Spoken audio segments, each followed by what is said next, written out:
Shalom untuk saudara pendengar yang dikasihi Tuhan Yesus Kristus. Selamat siang dan salam sejahtera untuk kita semuanya. Selamat datang kembali di renungan siang dan doa siang pada hari ini. Semoga saudara yang terkasih dalam keadaan sehat selalu. Kiranya damai dan sukacita Roh Kudus melimpah di dalam hati dan pikiran saudara saat ini.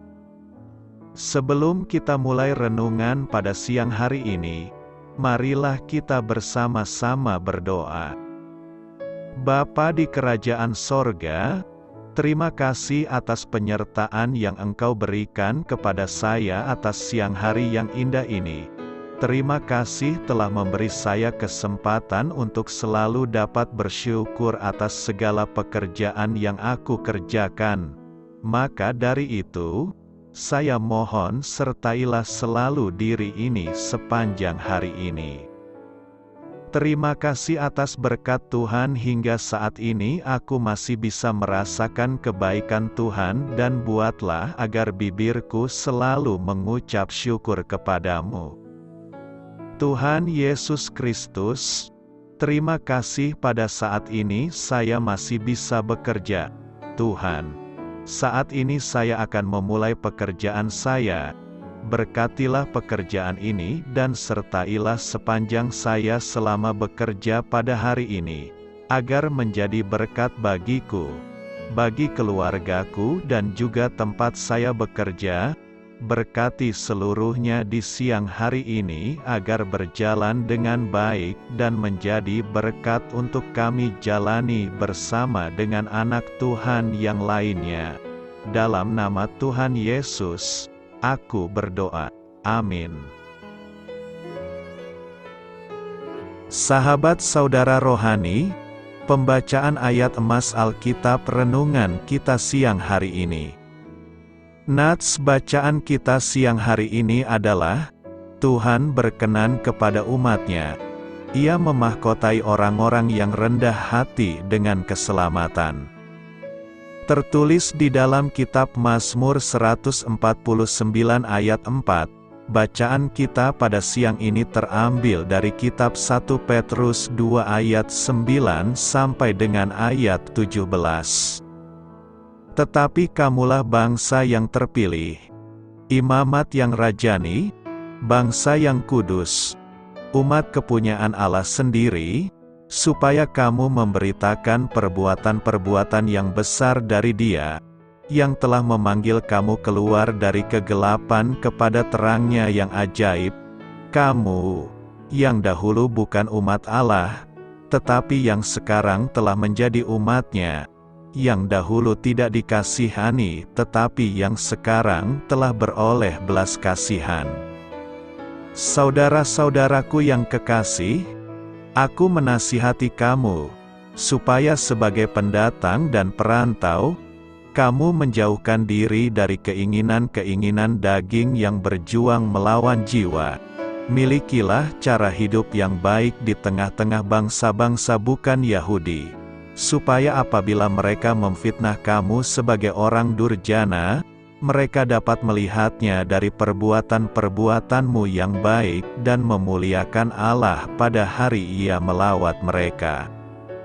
Tunduklah, karena Allah, kepada semua lembaga manusia, baik kepada raja sebagai pemegang kekuasaan yang tertinggi, maupun kepada wali-wali yang diutusnya untuk menghukum orang-orang yang berbuat jahat dan menghormati orang-orang yang berbuat baik. Sebab inilah kehendak Allah, yaitu supaya dengan berbuat baik kamu membungkamkan kepicikan orang-orang yang bodoh. Hiduplah sebagai orang merdeka dan bukan seperti mereka yang menyalahgunakan kemerdekaan itu untuk menyelubungi kejahatan-kejahatan mereka, tetapi hiduplah sebagai hamba Allah. Hormatilah semua orang, kasihilah saudara-saudaramu, takutlah akan Allah, hormatilah raja. Ayat di atas terambil dari kitab 1 Petrus 2 ayat 9 sampai dengan ayat 17.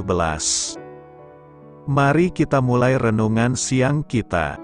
Judul renungan kita hari ini adalah Keindahan yang unik. Kata bijak Alkitab hari ini adalah hiduplah sedemikian rupa, sehingga membuat orang lain ingin mengenal Yesus. Cerita renungan siang kita hari ini adalah, bagi sebagian orang, kata kekudusan memunculkan gambaran orang pemalu dan kaku, yaitu orang baik, dalam arti terburuk dari kata itu, dengan wajah cemberut dan murung. Mereka penuh kebenaran diri dan kewajiban yang kaku, berpegang pada kehidupan selanjutnya, seperti yang digambarkan penulis Washington Post. Kebanyakan orang merindukan kebenaran dan kebaikan. Namun, keinginan itu bisa dirusak oleh apa yang mereka lihat dalam diri sebagian orang Kristiani, yang mereka anggap orang yang membenarkan diri dan suka menghakimi. Bagi orang yang belum percaya, sifat baik jauh lebih tidak menarik daripada sifat buruk, sehingga mereka memilih sifat buruk meskipun mereka mungkin membenci sifat buruk itu. Joy Davidman, istri C.S. Lewis, mengatakan, satu orang munafik yang sok suci menghasilkan 100 orang tidak percaya. Seandainya dunia melihat hal yang sebenarnya, yaitu kualitas hidup luar biasa yang dibicarakan Petrus, kehidupan yang begitu menawan dan menarik hati, maka banyak orang akan datang kepada Sang Juru Selamat. Seandainya saja 10% penduduk dunia memiliki kekudusan, C.S. Lewis bertanya-tanya, bukankah seluruh dunia akan diubahkan dan menikmati kebahagiaan sebelum tahun ini berakhir? Kita bisa melakukannya ketika kita menyandarkan hidup kepada Roh Allah, maka kita dapat menjalani hidup yang sangat indah di hadapan dunia yang mengamati kita. Penyair Israel meyakinkan kita, Tuhan memahkotai orang-orang yang rendah hati. Hormatilah semua orang. 1 Petrus 2 ayat 17 berkata, hormatilah semua orang. Kasihilah saudara-saudaramu, takutlah akan Allah, hormatilah raja. Menghormati semua orang adalah wujud kasih yang nyata dari Tuhan. Orang yang mencintai Tuhan pastilah menghormati semua orang. Jika kita membenci orang, maka sebenarnya kita tidak punya iman dan cinta kepada Tuhan. Dari sejak kecil, kita selalu dididik baik di sekolah maupun di rumah, dengan memberikan hormat kepada guru-guru di sekolah dan orang tua dan orang yang lebih tua dalam keluarga kita. Rasa hormat tersebut diberikan dengan dasar status atau jenjang seseorang oleh karena faktor usia ataupun posisinya. Sama seperti bawahan menghormati atasan, walaupun belum tentu atau tidak selalu umur atasan lebih tua, namun karena posisi dan jabatan semata, rasa hormat tersebut merupakan sikap dalam norma dan etika atau aturan sosial dalam kehidupan manusia sehari-hari. Ajaran rasa hormat dan menghormati firman Tuhan sangat berbeda dengan tata krama duniawi. Perbedaannya adalah rasa hormat dalam pengajaran Tuhan didasari oleh faktor kasih dengan tidak mempersoalkan faktor usia ataupun posisi seseorang. Seperti ditegaskan pada ayat firman Tuhan di atas, yang mengajarkan untuk menghormati semua orang, tidak berhubungan dengan posisi atau usia, melainkan dilanjutkan dengan kalimat kasihilah saudara-saudaramu. Kata, saudara ini bukan cuma untuk hubungan dalam keluarga, tapi melainkan perlakuan kita untuk semua orang sebagai kerabat dekat yang patut kita kasihi. Apakah artinya menghormati dan mengapa kita perlu memiliki nilai tersebut dalam kehidupan kita? Secara sederhana, memberi hormat artinya memberikan nilai, melayakkan, memberi perhatian, memberi penghormatan, menganggap, atau memberikan kasih karunia kepada semua orang. Dalam bahasa aslinya, Timau, atau Yunani, artinya menghormati atau memperlakukan orang dengan hormat karena kita menghargai orang tersebut. Memberikan hormat adalah seperti perekat dalam sebuah hubungan. Kita tidak bisa mengeluarkan yang terbaik dari seseorang jika kita tidak belajar untuk menghargai, menghormatinya. Semakin majunya perkembangan zaman dan teknologi membuat orang semakin jarang untuk bertemu muka dengan muka.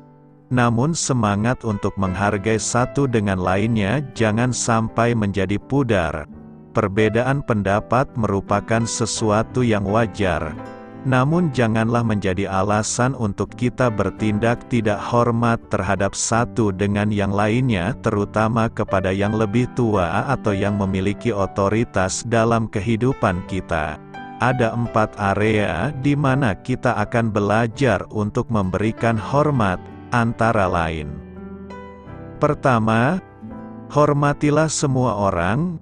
Seringkali kita mendengar, hanya karena orang itu lebih rendah posisinya, atau tidak sekaya kita, atau kurang pandai, kita memiliki kecenderungan untuk memandang rendah orang tersebut.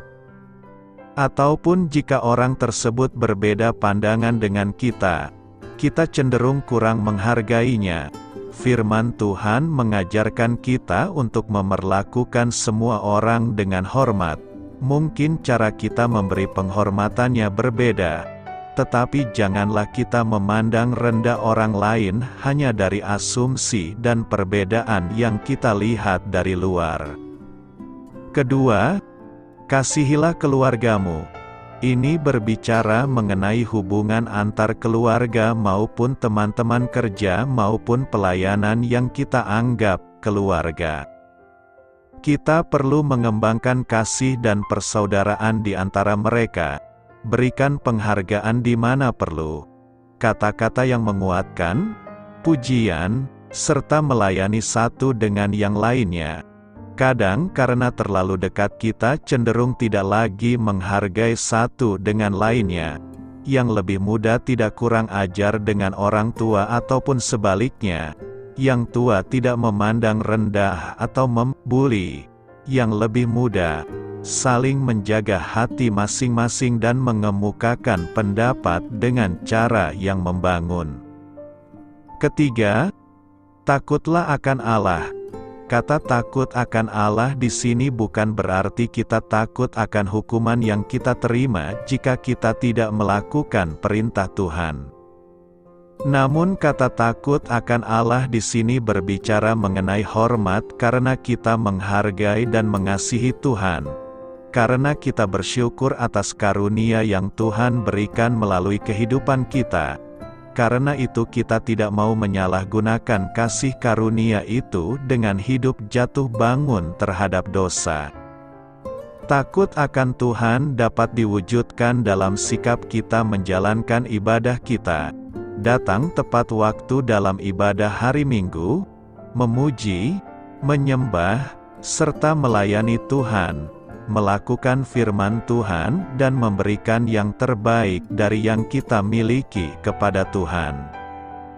Keempat, hormatilah raja atau pemerintah.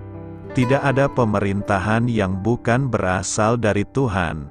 Karena itu Tuhan ingin kita juga menghormati bangsa dan negara kita, termasuk siapapun pemerintah yang ditetapkan oleh Tuhan. Berikan kritik kepada pemerintahan dengan cara yang menghormati dan bukan saling menjatuhkan mereka di depan umum.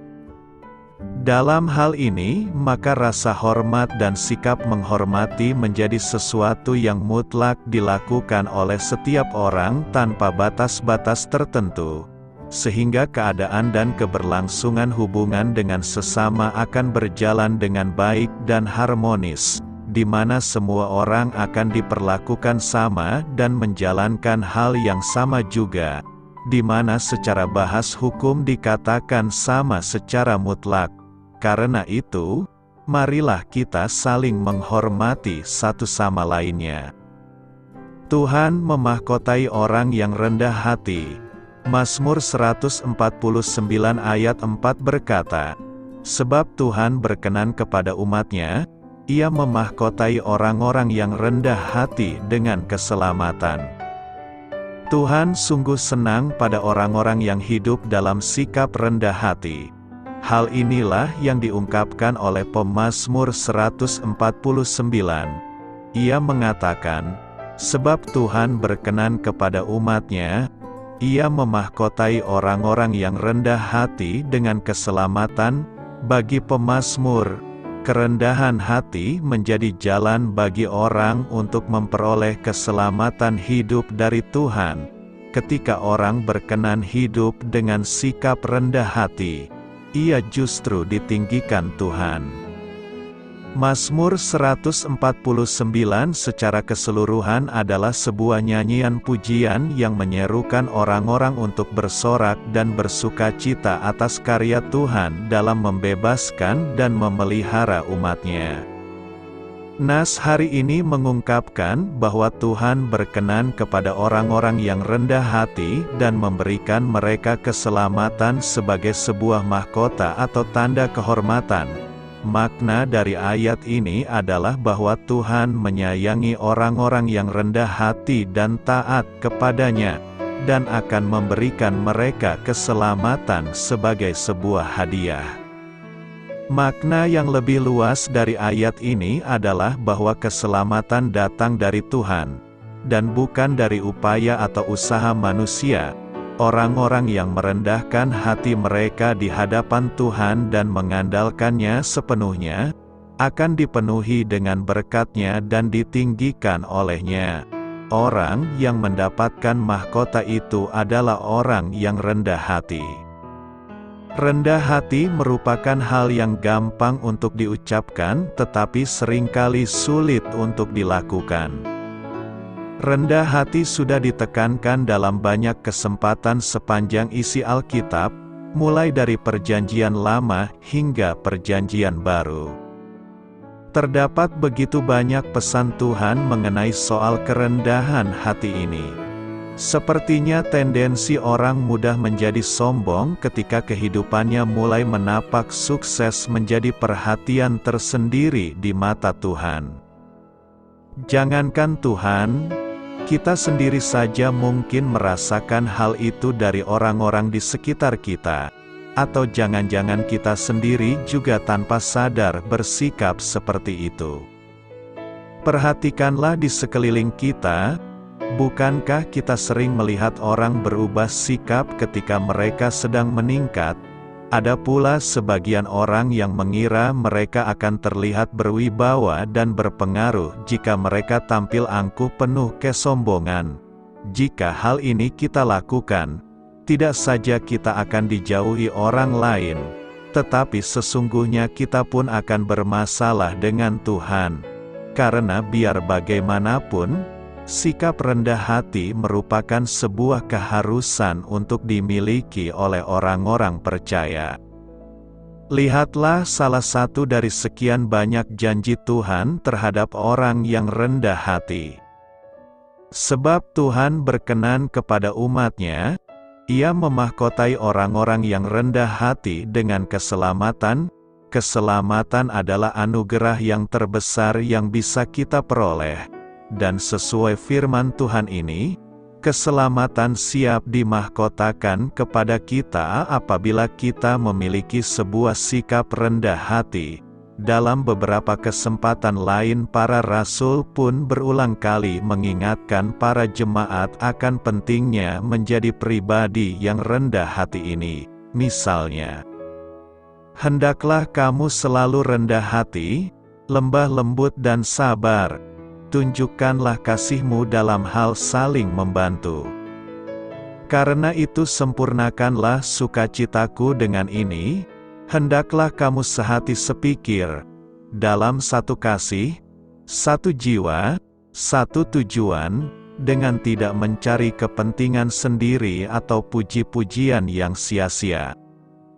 Sebaliknya, hendaklah dengan rendah hati yang seorang menganggap yang lain lebih utama daripada dirinya sendiri, dan akhirnya, hendaklah kamu semua sekata, seperasaan, mengasihi saudara-saudara, penyayang dan rendah hati.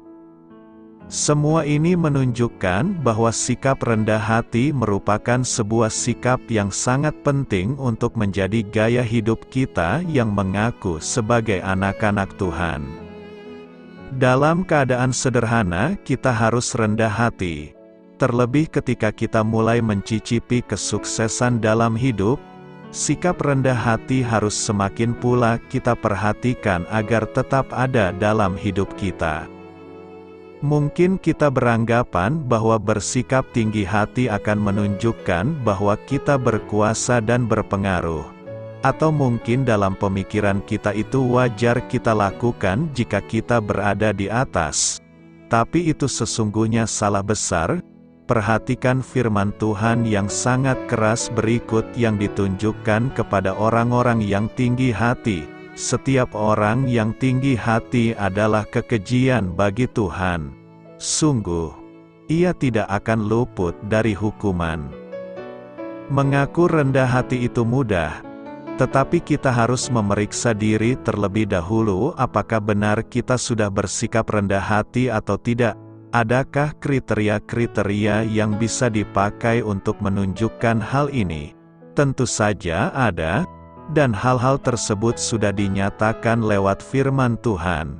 Besok kita akan melihat beberapa kriteria yang bisa kita pakai untuk memeriksa apakah kita sudah berada dalam jalur yang benar atau belum. Tuhan memahkotai orang-orang yang rendah hati dengan keselamatan karena mereka adalah orang-orang yang taat dan setia kepadanya. Mereka merendahkan diri mereka di hadapan Tuhan, mengakui kelemahan dan keterbatasan mereka dan mengandalkannya sepenuhnya. Orang-orang yang rendah hati juga cenderung untuk mengasihi sesama dan menunjukkan belas kasihan, karena mereka tidak terlalu terobsesi dengan diri mereka sendiri. Mereka bersedia untuk melayani Tuhan dan melayani orang lain, tanpa mengharapkan imbalan atau penghargaan. Tuhan menghargai dan memperhatikan sikap hati ini, dan memberikan keselamatan sebagai hadiah bagi mereka. Karena itu, keselamatan adalah hadiah yang terbesar dan paling berharga yang Tuhan dapat berikan kepada kita. Apa maksudnya mata Tuhan tertuju kepada orang-orang yang takut akan Dia? Bapa Surgawi kita Maha melihat, Maha mengetahui, dan hadir di mana-mana.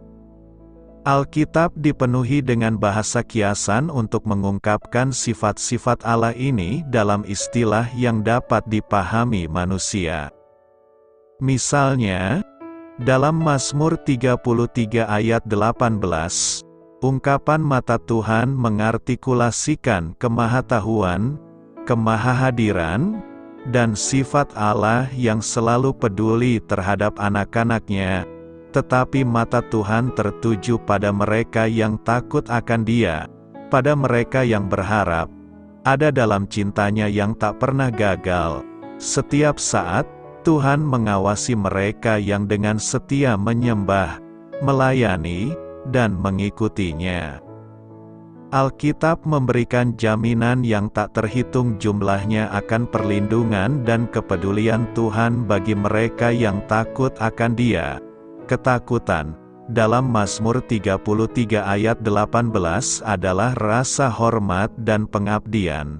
Mereka yang takut akan Tuhan adalah pengikutnya yang setia. Penulis sejarah menegaskan, mata Tuhan menyelidiki seluruh bumi untuk menguatkan mereka yang hatinya berserah sepenuhnya kepadanya. Ungkapan bahwa mata Tuhan tertuju pada orang-orang yang takut akan Dia, menunjukkan pengakuan Tuhan atas miliknya dan pemberian kemurahannya kepada mereka. Raja Daud menulis, Mata Tuhan mengawasi orang yang berbuat baik, telinganya terbuka terhadap teriakan minta tolong mereka. Kepada Ayub, Elihu menggemakan, dia tidak mengalihkan pandangan dari orang benar.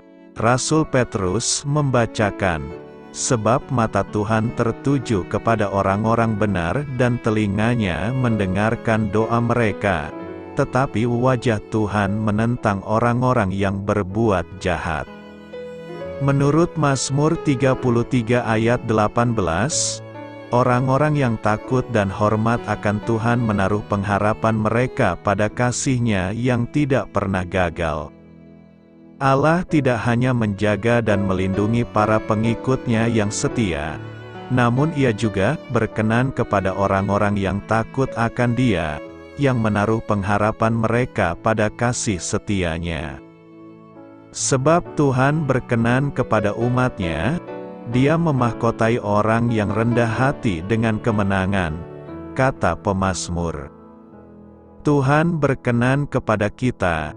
Dia sangat tertarik pada kehidupan anak-anak-Nya dan bekerja demi mereka untuk menjaga keselamatan mereka.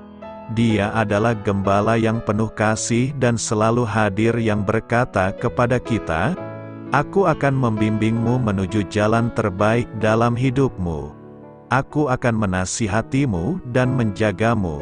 Kita bisa merasa sangat terhibur karena mengetahui bahwa kita tidak perlu menghadapi satu momen pun dalam hidup ini sendirian. Sebagai pengikut Yesus, kita dapat menaruh seluruh pengharapan dan kepercayaan kita kepada Tuhan yang menyelamatkan kita karena Dia sangat memperhatikan kita. Meskipun benar bahwa mata Allah yang melihat segalanya mengawasi seluruh ciptaan, Mata-Nya secara khusus tertuju pada mereka yang bersandar pada kasih-Nya yang tiada habisnya, untuk menyelamatkan mereka dari kematian dan menjaga mereka tetap hidup. Mereka hidup pada masa kelaparan, dengan kata lain, Allah melindungi umat-Nya yang setia dari segala bahaya dan memenuhi segala kebutuhan mereka. Yesus berkata, "Aku memberi mereka hidup yang kekal dan mereka tidak akan binasa selama-lamanya. Tidak seorang pun dapat merebutnya daripadaku.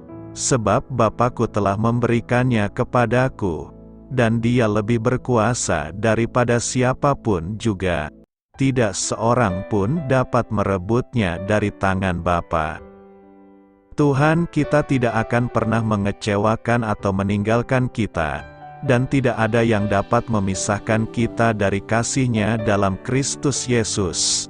Yesus akan menyelamatkan kita sepenuhnya dan hidup selama-lamanya untuk menjadi perantara dengan Allah, mewakili kita.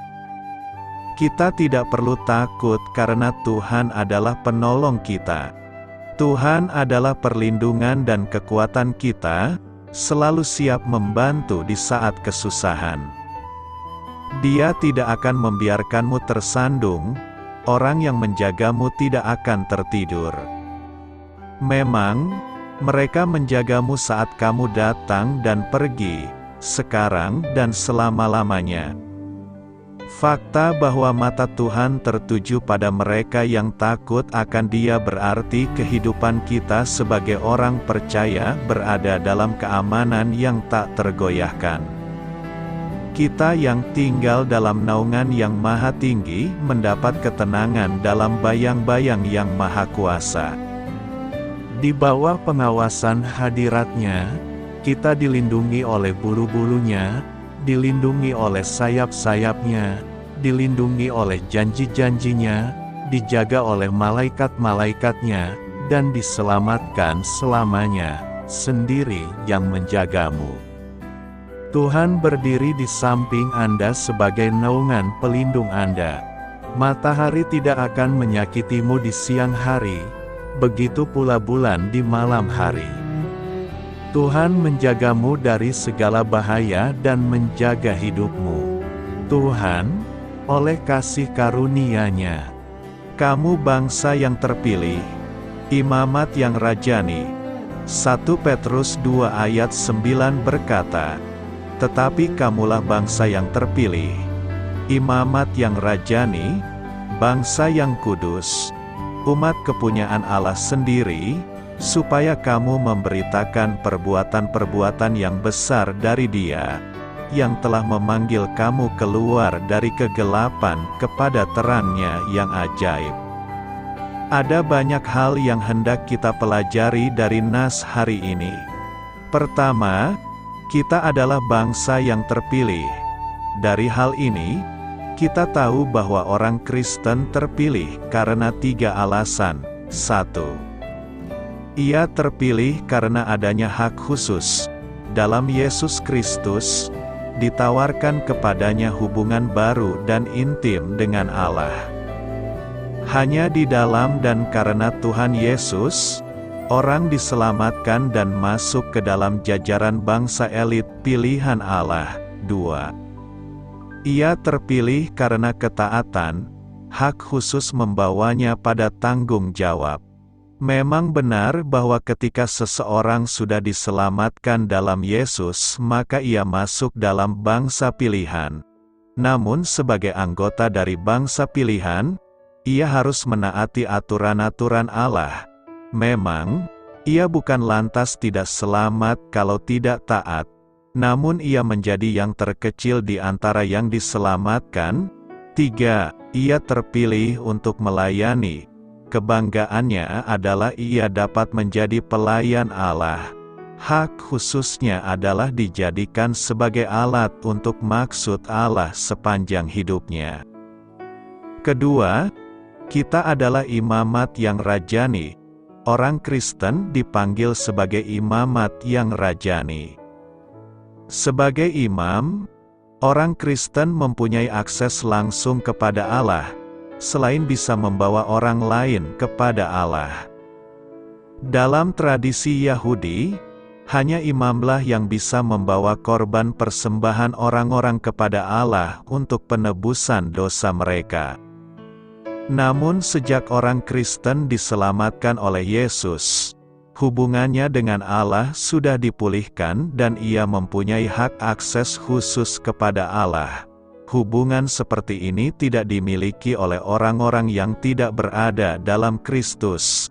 Sebagai imam, orang Kristen harus mempersembahkan karyanya, penyembahannya dan bahkan dirinya sendiri kepada Tuhan sebagai persembahan yang hidup, yang kudus dan yang berkenan kepada Tuhan.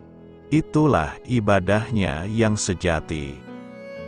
Ketiga, kita adalah bangsa yang kudus. Di dalam bahasa Yunani, kudus adalah hagios, yang berarti berbeda. Orang Kristen terpanggil untuk berbeda dari yang lain, karena ia didedikasikan untuk kehendak Allah dan pelayanan Allah. Orang-orang lain mungkin mengikuti standar dunia, namun orang Kristen harus mengikuti standar Allah. Menjadi berbeda bukan berarti harus menjadi aneh dan mengisolir diri.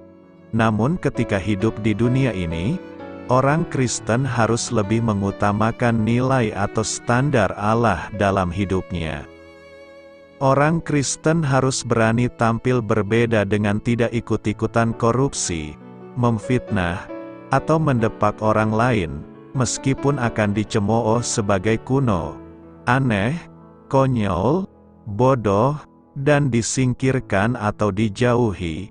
Itulah konsekuensi dan harga yang harus dibayar sebagai orang Kristen karena dia adalah anak Allah dan bukan anak dunia. Keempat, kita adalah umat kepunyaan Allah. Orang Kristen adalah umat kepunyaan Allah sendiri. Sebagai orang Kristen, ia adalah milik Allah yang maha besar dan akibatnya ia memiliki nilai baru karenanya. Sebuah pena biasa menjadi bernilai luar biasa karena misalnya ia menjadi milik Presiden Soekarno. Ketika dilelang, pena ini akan menjadi mahal karena dimiliki Presiden Soekarno. Jadi setelah orang Kristen dimiliki Allah, dari orang yang biasa-biasa saja menjadi luar biasa karenanya. Karenanya kita harus menjaga diri kita sebagai umat yang khusus bagi Allah. Saintus imamat yang rajani menunjuk kepada fungsi imam atau jembatan antara manusia dan Tuhan. Hal ini berarti setiap anak-anak Tuhan adalah imam bagi sesamanya dan alat bagi orang yang belum percaya untuk mengenal Tuhan Yesus. Saintus bangsa yang kudus untuk mengungkapkan ada tanggung jawab yang dipercayakan. Istilah bangsa yang kudus diambil dari Perjanjian Lama dan menunjuk kepada Israel yang dipilih Tuhan untuk menjadi teladan sebagai bangsa yang hidup seturut dengan firman Tuhan, dan sekaligus menjadi saluran berkat bagi bangsa lain untuk mengenal Tuhan yang sejati.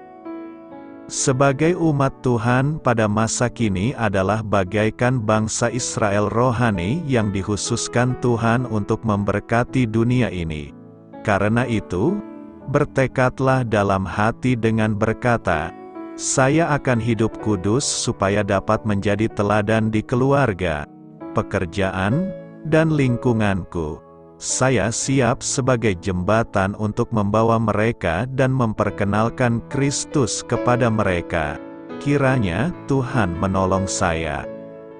Selamat memulai karya dalam minggu ini untuk Tuhan. Doa saya menyertai saudara sekalian. Saya memberkati Anda agar sewaktu Anda mencarinya dari Dia, Bapa Surgawi Anda akan memberikan bagi Anda roti harian Anda. Dalam nama Yesus Kristus, Tuhan yang berkuasa atas alam semesta dan menuntun kita kepada iman yang menyelamatkan, Tuhan Yesus menyertai senantiasa. Tuhan memberkati. Amin.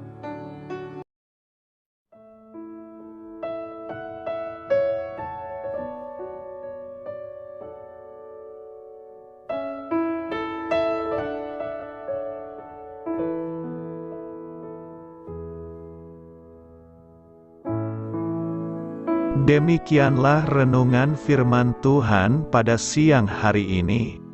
Semoga menjadi kekuatan di dalam hidup kita dan menjadikan kita pribadi yang lebih sukses. Sebelum kita memulai aktivitas hari ini, marilah kita berdoa. Bapa kami yang ada di sorga, terima kasih atas kasih dan kebaikan Tuhan yang begitu besar buat kami. Tuntunlah perbuatanku agar di sepanjang hari ini saya bisa bekerja sebaik-baiknya, tidak pernah jemu menolong sesama, selalu ramah dan tahu terima kasih, menghayati iman dan mengamalkannya dengan sekuat tenagaku. Semua ini saya sampaikan kepadamu, dengan pengantaraan Kristus, Tuhan kami. Allah, Bapa kami bersyukur kepadamu, bahwa dengan bekerja kami boleh ambil bagian di dalam karya-Mu mensejahterakan dan membahagiakan umat manusia. Kami mohon bimbingan-Mu dalam melaksanakan pekerjaan kami hari ini. Bimbinglah kami agar sanggup bekerja dengan semangat kasih, dengan riang, rajin dan jujur. Terima kasih, Tuhan. Amin. Dalam nama Tuhan Yesus Kristus Tuhan dan Juru Selamat kami, Bapa kami yang baik, kami mengucap syukur dan berdoa. Amin. Biarlah firman Tuhan menjadi pengingat untuk kita semua, bahwa tuntunan dari Roh Kudus akan selalu memberi jalan keluar bagi setiap permasalahan hidup kita, dan memberi kedamaian di hati kita. Amin. Sampai jumpa di renungan siang saudara rohani berikutnya. Shalom.